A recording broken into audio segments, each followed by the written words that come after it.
Could music make you more successful? Well, we're going to find out today, thanks to my guest, Mark Romero, who is a sound vibration therapist coming to us all the way from Orange County in California. Mark, thank you so much for being on the show today. Thank you. Thank you so much for having me. I'm excited to be here. I'm so excited to have you as well on the show.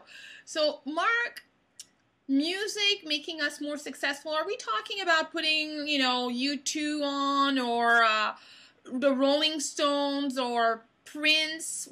I'm not sure what we're talking about here, music making us more successful. Can you talk about the music aspect and how it can make us more successful? Well, really what we're talking about, we're really talking about our energy. Certainly listening to those pieces, hey, if you're a U2 fan or a Rolling Stones fan, and that music makes you feel good, hey, we're always going to be more successful when we feel good. I think that's a given. If we face our day, we feel good, we're going to be successful. But we're really talking a little bit different avenue here. We're really kind of going into the domain of quantum physics and energy, and how by tuning our energy, in essence, I love to use the guitar as a metaphor. The strings represent the facets and aspects of who and what we are. It's how we express ourselves. We have the relationship string, we have the work string, we have the physical health string, whatever they might be for the individual. The strumming and the plucking is the action we take through those facets and aspects of our lives. I don't care how great of a guitarist you are, if your strings aren't in tune, you're never going to play beautiful music or truly reach your potential. And that's really what we're talking about here, is what happens when we tune our strings, our energy. It lifts our ability to play beautiful music throughout every aspect of our lives, including the career and how we express ourselves through our work. That's a great analogy. At the beginning of the interview, I said that you were a sound vibration therapist, and you've just talked about the guitar and whatnot, so I'm sure that people are making or creating that correlation in their minds that we're talking about the guitar and you playing the guitar. But what is a sound vibration therapist, and how in the world one becomes one?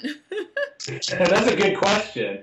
It's like I've never been asked, how does one become a sound therapist? I like to say it all happened by accident, but it was really kind of interesting how it unfolded. But really, when we talk about sound therapy or sound healing or working with sound, we're actually using music as a tool. I mean, it's one thing to put on your favorite CD and play it and feel good listening to it, sing along with it in the shower or whatever. But when we cross over into that sound therapy domain, we are actually using music as a tool for personal and professional empowerment and development.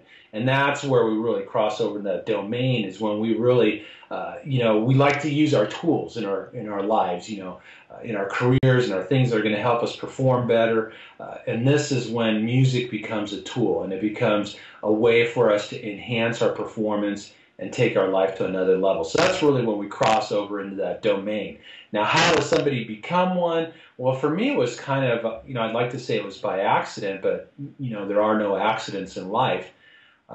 As we know more and more now. I'm sorry? As we know more and more now.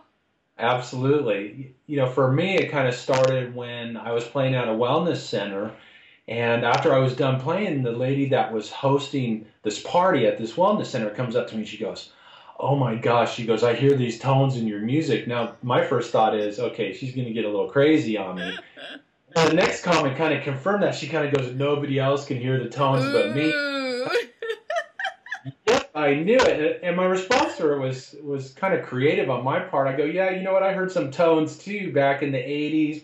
Listening to Pink Floyd, The Wall, hanging out with my buddies. I heard some tones." And she goes, "No, I'm serious. Let me introduce you to these scientists. Let me get one of your CDs. I want to give it to them.